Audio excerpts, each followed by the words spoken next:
ಯಾವ ರೂಲ್ಸ್ ನೀವು ನಂಬರಾಗಿಲ್ವಾ? ಯಾವ ರೂಲ್ಸ್ ಮಾತಾಡ್ತೀರ ಸರ್ ನೀವು? ಯಾವ ರೂಲ್ಸ್ ಮಾತಾಡಿ ನೀವು? ರೂಲ್ಸ್ ಅಲ್ಲ, ಈಗಿರೋದೇನಿದೆ ಈ ತರ ಬೇಕು ಅಂತ ಕೇಳ್ತಾ ಇದೀನಿ. ಯಾರು ಮಾತಾಡ್ಬೇಕು ಅದನ್ನ? ನಾನೇ ಕೇಳ್ಬೇಕು. ನಂಬರಾಗಿದ್ರೆ ನೀವು ಇವತ್ತಿಗೂ ಇಲ್ಲ. ಮತ್ ನೀವ್ ಹೆಂಗ್ ಕೇಳೋದ್ ಕ್ವಶನ್? ಅದು SIR ನಾನೇ ಮಾಡ್ತಾ ಇದೀನಲ್ಲ. ನೀವ್ ಯಾವನ ಕೇಳಕ್ಕೆ? ಕೈ ಮುಖಂಡರ ದರ್ಪದ ಆಡಿಯೋ ರಿಲೀಸ್ ಆಗಿದೆ. ನಿಮ್ಮ ಪಕ್ಷದ ವತಿಯಿಂದ ಯಾವ ರೀತಿ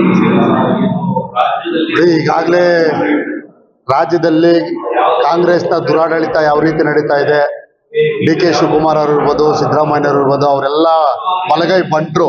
ಯಾವುದೇ ಸಚಿವರು ಇರ್ಬೋದು, ಶಾಸಕರು ಇರ್ಬೋದು, ತಮ್ಮದೇ ಆದಂತ ಯಾವ ರೀತಿ ದೌರ್ಜನ್ಯಗಳು ಮಾಡ್ತಾ ಇದ್ದಾರೆ, ದಲಿತರ ಬಗ್ಗೆ ಆಗ್ಲಿ, ಅಧಿಕಾರಿಗಳ ಬಗ್ಗೆ ಆಗ್ಲಿ, ಸಾರ್ವಜನಿಕರ ಬಗ್ಗೆ ಆಗ್ಲಿ ಧಮಕಿಗಳು ಹಾಕೊಂಡು ಇದು ಮಾಡ್ತಾ ಇರ್ತಕ್ಕಂಥ ಮಾಧ್ಯಮದಲ್ಲಿ ಅನೇಕ ಬಾರಿ ಬಂದಿದೆ. ಸರ್ಕಾರ ಇದನ್ನ ಎಚ್ಚೆತ್ಕೋತಾ ಇಲ್ಲ. ಪರಮೇಶ್ವರ್ ಅವರು ಈಗಾಗಲೇ ಅವರು ಸುಮ್ಮನೆ ಕೈಗೊಂಬೆ ಆಗಿದ್ದಾರೆ, ಸರ್ಕಾರದ ಕೈಗೊಂಬೆ ಅಷ್ಟೇ ಅವರು.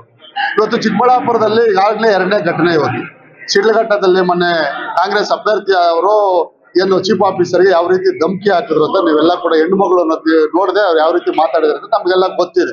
ಅದು ಕೂಡ ಇವತ್ತು ಕಾನೂನು ಪ್ರಕಾರ ಅವ್ರ ಮೇಲೆ ಯಾವ ರೀತಿ ಶಿಕ್ಷೆ ಮಾಡಬೇಕು ಅನ್ನೋದನ್ನ ಕೂಡ ಅವ್ರಿಗೆ ಯಾವ ರೀತಿ ಕೂಡ ಅರ್ಥ ಆಗ್ತಾ ಮಾಡ್ಬೇಕು ಅನ್ನೋದು ಕೂಡ ಗೊತ್ತಾಗ್ತಾ ಇಲ್ಲ.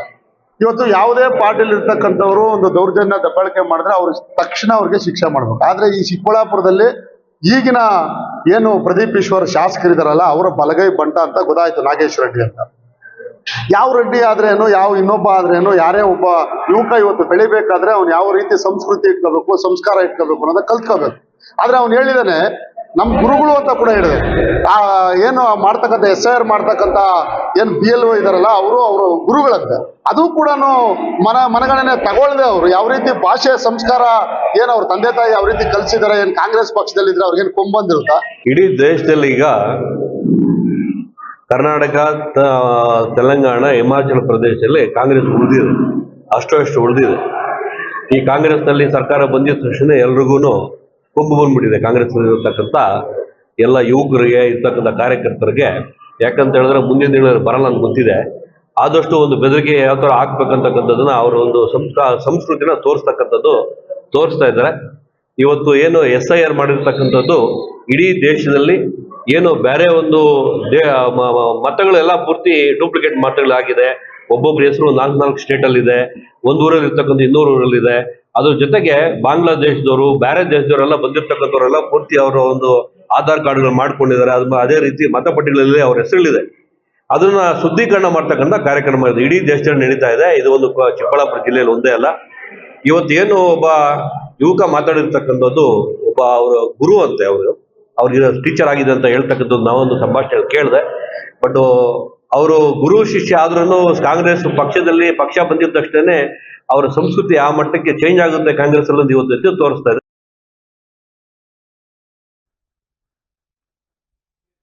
ಚಿಕ್ಕಬಳ್ಳಾಪುರ ಜಿಲ್ಲೆಯಲ್ಲಿ ಕಾಂಗ್ರೆಸ್ ಪಕ್ಷದ ಯುವ ಮುಖಂಡನೋರ್ವ ಶಿಕ್ಷಕನಿಗೆ ಧಮಕಿ ಹಾಕಿರುವ ಆಡಿಯೋ ವೈರಲ್ ಆಗಿದ್ದು ಎಲ್ಲ ರಾಜಕೀಯ ವಲಯದಲ್ಲಿ ತೀವ್ರ ಸಂಚಲನ ಮೂಡಿಸಿದೆ. ಈ ಘಟನೆಯನ್ನು ಖಂಡಿಸಿರುವ ಬಿಜೆಪಿ ಜಿಲ್ಲಾಧ್ಯಕ್ಷ ಸಿಕ್ಕಲ್ ರಾಮಚಂದ್ರ ಗೌಡ ಅವರು ಕಾಂಗ್ರೆಸ್ ಪಕ್ಷದ ವಿರುದ್ಧ ತೀವ್ರ ವಾಗ್ದಾಳಿ ನಡೆಸಿದ್ದಾರೆ. ಸರ್ಕಾರ ನಮ್ಮ ಕೈಯಲ್ಲಿದೆ ಎಂದು ಕಾಂಗ್ರೆಸ್ಸಿಗರು ದರ್ಪ ತೋರುತ್ತಿದ್ದಾರೆ. ಆದರೆ ಅಧಿಕಾರ ಶಾಶ್ವತವಲ್ಲ ಎಂಬುದನ್ನು ಅವರು ಮರೆಯಬಾರದು.